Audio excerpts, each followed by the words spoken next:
नमस्कार मित्रों, मेरा नाम है मृणाल पटेल और आज हम देखेंगे 28 नवंबर सैटरडे इंडियन एक्सप्रेस में मुझे यूपीएससी के लिए काम की चीज़ें कौन सी लगी। पेज 1 या जिसे कहे फ्रंट जैकेट, वहाँ पर महाराष्ट्र राज्य सरकार का बड़ा विज्ञापन है, काम का नहीं। सेकंड पेज पर राशि भविष्य, काम का नहीं। पेज 3 या जिसे अब कहे हम फ्रंट पेज, वहाँ पर भी आज कुछ भी काम का नहीं है। हालांकि सबसे बड़ी हेडलाइन है जीडीपी श्रिंक्स 7.5% इन Q2, लेकिन क्वार्टरली जीडीपी ग्रोथ रेट की तैयारी हमने नहीं करनी है। पूरे साल का जीडीपी ग्रोथ रेट क्या रहा उसके बारे में कुछ प्रश्न आ सकते हैं। क्वार्टरली ग्रोथ रेट मतलब एक साल में 12 महीने होते हैं, तो उसको आप सर्कल को 4 हिस्सों में डिवाइड करो तो हर हिस्से को हम कहें क्वार्टर, उसमें कितने महीने आएंगे? 3। तो Q1 होगा अप्रैल, मई, जून। Q2 होगा जुलाई, अगस्त, सितंबर।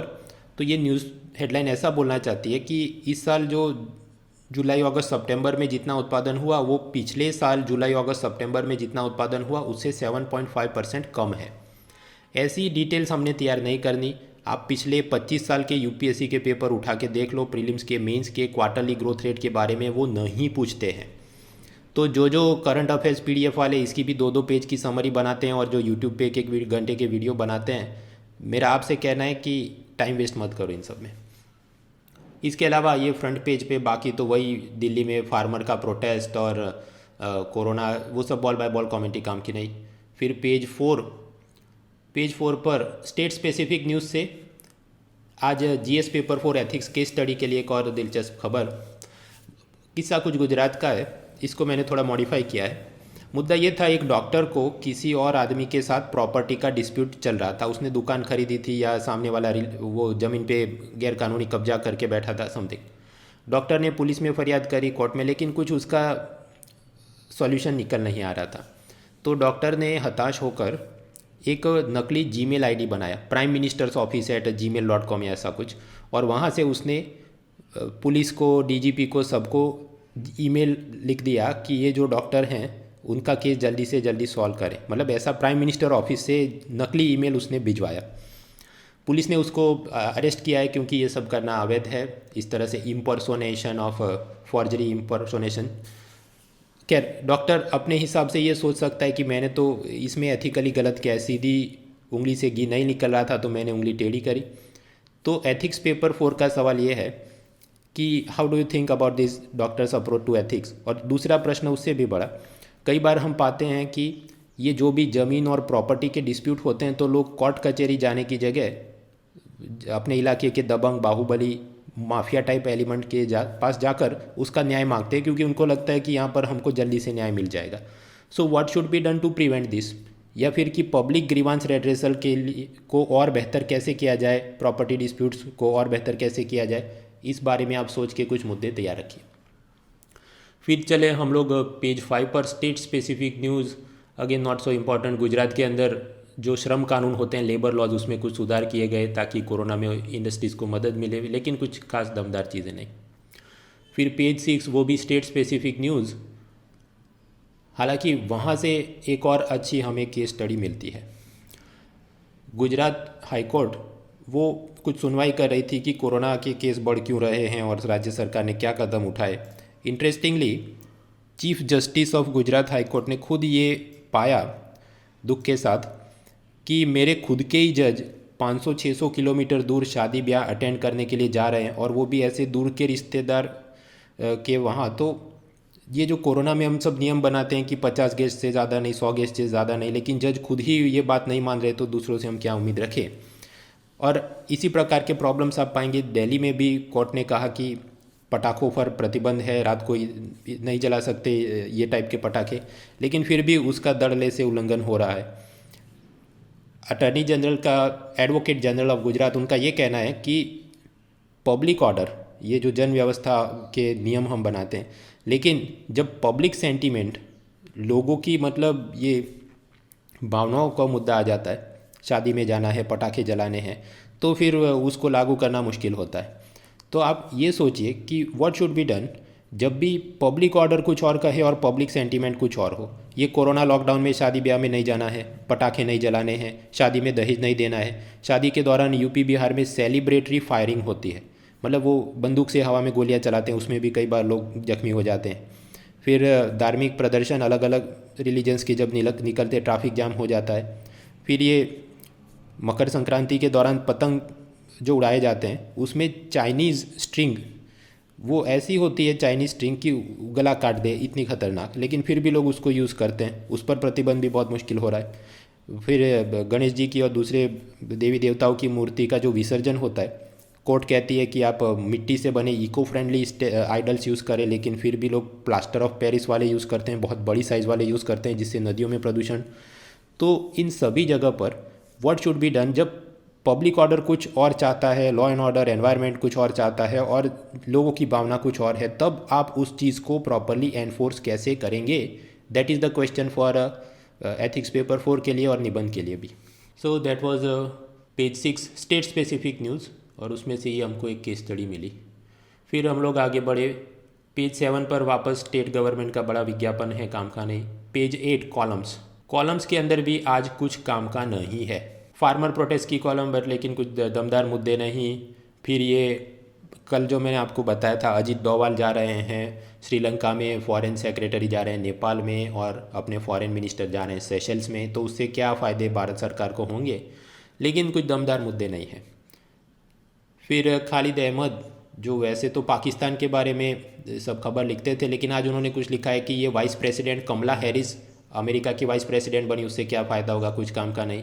प्रताप बानू मेहता, तो उन्होंने आज मुद्दा बदला है, वो कुछ बात कर रहे हैं ये सब फार्मर प्रोटेस्ट के बारे में, लेकिन कुछ दमदार मुद्दे नहीं हैं। पेज 9 पर हम लोग चलें, ये मैराडोना की श्रद्धांजलि की कॉलम काम की नहीं।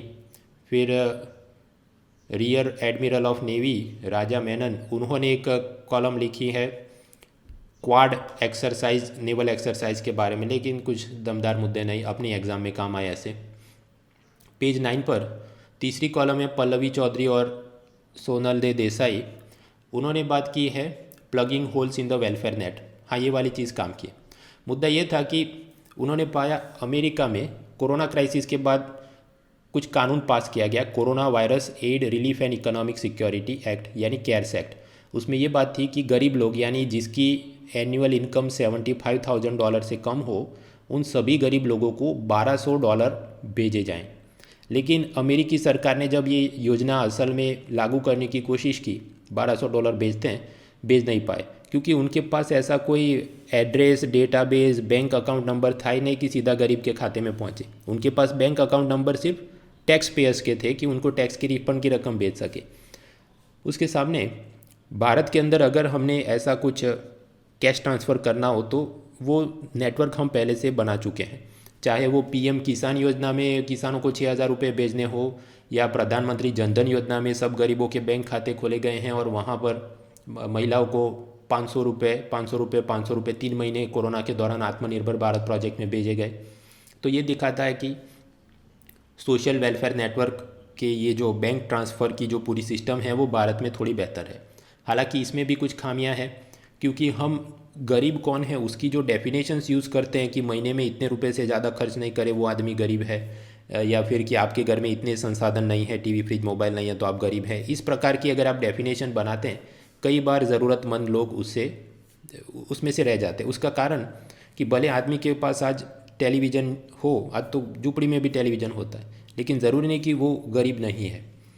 वर्ल्ड बैंक का ये मानना है कि कोरोना के चलते जितने लोगों के रोज़गार गए हैं, तो उससे चलते जो पहले गरीब नहीं थे ऐसे भी 88 to 115 मिलियन लोग वापस गरीब हो जाएंगे।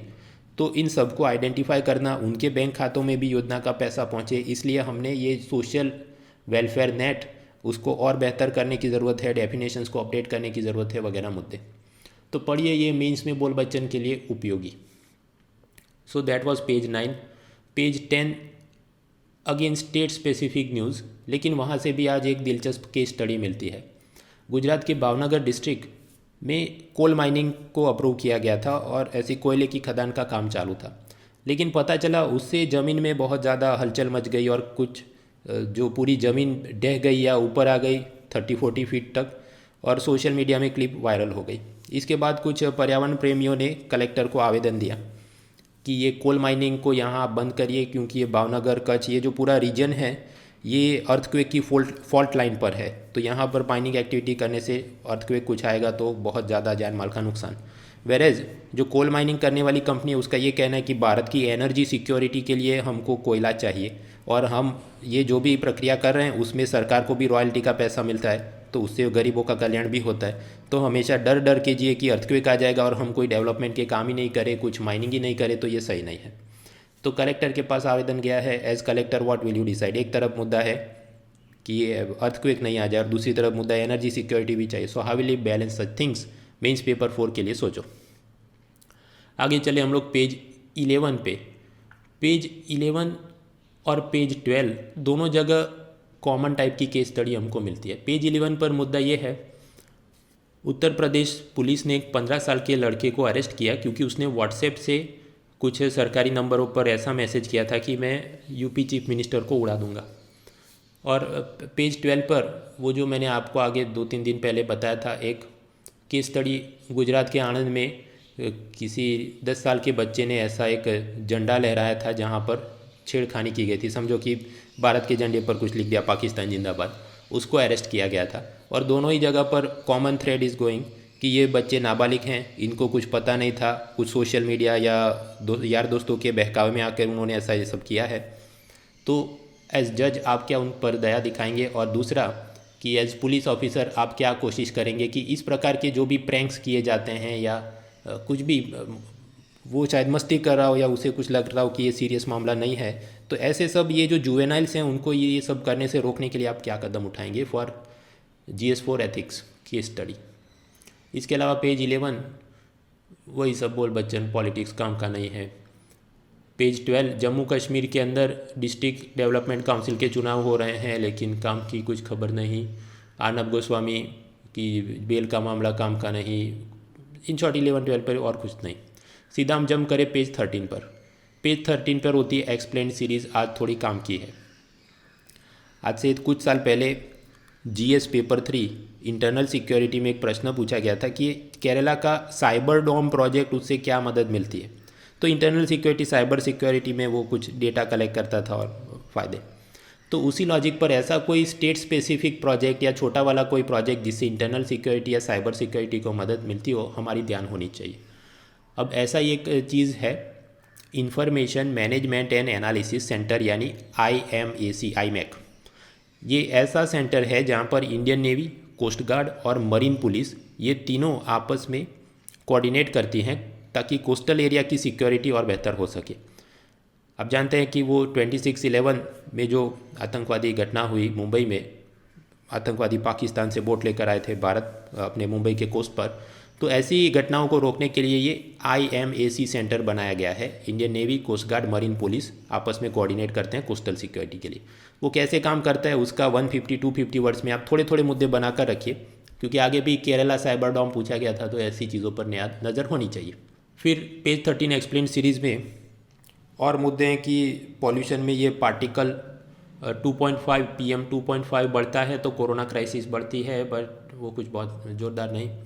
एक मुद्दा है India's push for gender equity in science. ये पूरी कॉलम पढ़ने की ज़रूरत नहीं, उसमें 2 लाइन याद रखनी है। इंग्लैंड ने एक प्रोजेक्ट शुरू किया था अथीना स्वान। ये अथीना मतलब वो ग्रीस या रोम की कोई देवी का नाम है, और स्वान मतलब साइंटिफिक वीमेंस एकेडमिक नेटवर्क। मुद्दा ये है कि विज्ञान में महिला वैज्ञानिक साइंटिस्ट की संख्या बढ़े, उसके लिए वो काम करते हैं। उसी तरह भारत के अंदर हमने एक गति प्रोजेक्ट शुरू किया है, gender advancement through transforming institution. वहाँ पर भी ऐसा महिला साइंटिस्ट की संख्या बढ़ाएंगे। तो अपने भारत सरकार और उसका डिपार्टमेंट ऑफ साइंस टेक्नोलॉजी, उन्होंने बोला है कि ये जो इंग्लैंड का अथीना स्वान नेटवर्क है और अपना ये जो गति प्रोजेक्ट चलता है, उनको कोऑर्डिनेट करके हम और आगे बढ़ेंगे ताकि महिलाओं को साइंस में और आगे ला सके। ऐसे सब चीज़ों में से 1 लाइनर MCQ बनते हैं। पूरी योजनाएं कुछ याद रखने की ज़रूरत नहीं, खाली एक लाइन में ओके अथीना स्वान किसके लिए, पर्यावरण का है, साइंस का है, महिलाओं को साइंस में लाने की बात है। फिर ये पेज 13 एक्सप्लेन सीरीज़ में केरला में माफ़ कीजिएगा, कर्नाटक में अलग अलग पॉलिटिकल पार्टी अब कम्युनिटी बेस्ड कॉरपोरेशन बना रही कि लिंगायत समुदाय का उत्थान करने के लिए ये नया कॉरपोरेशन वगैरह। अब ये अपने लिए इतना काम का नहीं, लेकिन political science as an optional subject, तो ऐसे ऑप्शनल सब्जेक्ट में ये सब पढ़िए, कुछ उसमें से आपको मुद्दा मिले मे बी। फिर हम चलते हैं पेज 14 में। पेज 14 साइंस टेक्नोलॉजी की एक बहुत छोटी सी हेडलाइन लेकिन याद रखनी है। जापान ने एक स्पेसक्राफ्ट भेजा था हायाबुसा 2 और वो भेजा गया था एक एस्ट्रॉयड उल्कापिंड राइगू। तो वो राइगू एस्ट्रॉयड पर ये स्पेसक्राफ्ट हायाबुसा गया था, उसने वहाँ से कुछ एस्ट्रॉयड सैंपल उठाए थे और अब ये वापस पृथ्वी पर आ रहा है, दिसंबर में लैंड करेगा, तो चर्चा में है। ऐसा ही एक और दूसरा मुद्दा, इंग्लैंड ने एक नया डिजिटल रेगुलेटर ऐसी संस्था बना रहे हैं जो कि गूगल फेसबुक वगैरह के ऊपर नियंत्रण करेगी, क्योंकि ये डेटा मोनोपोली वगैरह के जो मुद्दे हैं, तो हम वहाँ पर डेटा रेगुलेशन के लिए एक नई रेगुलेटरी बॉडी बनी। ईरान के टॉप न्यूक्लियर साइंटिस्ट की हत्या हो गई और लगता है कि इजराइल ने कुछ किया था, लेकिन ये सब इतना हमारे लिए काम का नहीं। पेज 15 इकोनॉमी में बस बॉल बाय बॉल कमेंट्री जारी है। जैसे कि भारतीय एक्सा जनरल इंश्योरेंस, उसका धंधा ठीक से नहीं चल रहा था, तो वो ICICI लोम्बार्ड, वो भी एक जनरल इंश्योरेंस कंपनी, उसके साथ मर्ज हो रहा है। फ्रांस ने बोला है कि वो बड़ी टेक कंपनी पर हमारा जो टैक्स था, गाफा टैक्स, अमेजॉन, फेसबुक, गूगल वगैरह पर, उसको वापस जारी करेंगे। फिर कोरोना के चलते इकोनॉमिक ग्रोथ अप डाउन, कुछ काम का नहीं। FDI अप डाउन, कुछ काम का नहीं। सर्ज प्राइसिंग, जब आप टैक्सी बुक करते हैं और मान लीजिए शाम का समय हो, मार्क ज़्यादा हो, तो ये ओला, उबेर, ये सब उसके प्राइस बढ़ा देते हैं, उसको कहते हैं सर्ज प्राइसिंग।